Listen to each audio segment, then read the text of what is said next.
আজ একটু চিকেন রান্না করব, তো চিকেনটা একটু অন্যরকমভাবে করব। নিলাম এখানে টক দই, 2 চামচ টক দই দিলাম, 1 চামচ নুন, হলুদ গুঁড়ো, ভালো করে মেখে নেব।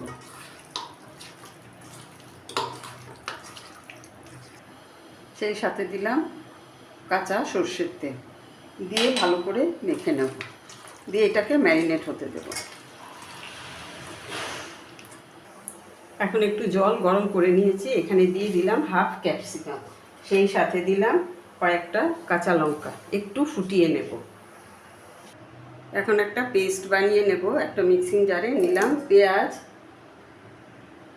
কয়েক কোয়া রসুন, আর নিলাম আদা, নিলাম সেদ্ধ করে রাখা কাঁচা লঙ্কা, নিলাম ক্যাপসিকাম। এখন এটার একটা পেস্ট বানিয়ে নেব।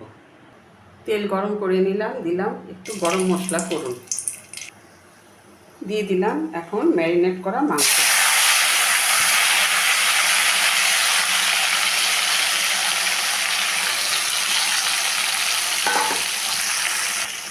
একটু কষিয়ে নেব মাংসটাকে খানিকক্ষণ কষিয়ে নিলাম, কষানো হয়ে গেছে। এখন দিয়ে দেব পেস্ট করে রাখা মশলাটা।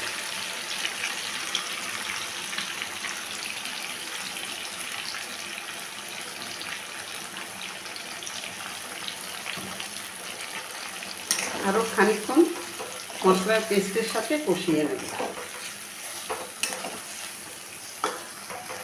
মশলার পেস্টটা দিয়ে খানিকক্ষণ কষিয়ে নিলাম। এখন আমি ক্যাপসিকাম আর কাঁচা লঙ্কা ফুটিয়ে নিয়েছিলাম, সেদ্ধ করেছিলাম, সেই গরম জলটা আমি দিয়ে দিলাম মাংসটা সেদ্ধ হওয়ার জন্য। পুরোটা আমার দরকার নেই, তো পুরোটা আমি দিলাম না, যতটুকু দরকার ততটুকুই আমি জল দিয়ে দিলাম। এবার একটা ঢাকা দিয়ে দেব। চিকেনটা ভালো সেদ্ধ হয়ে গেছে, এখন আমি নামিয়ে নেব।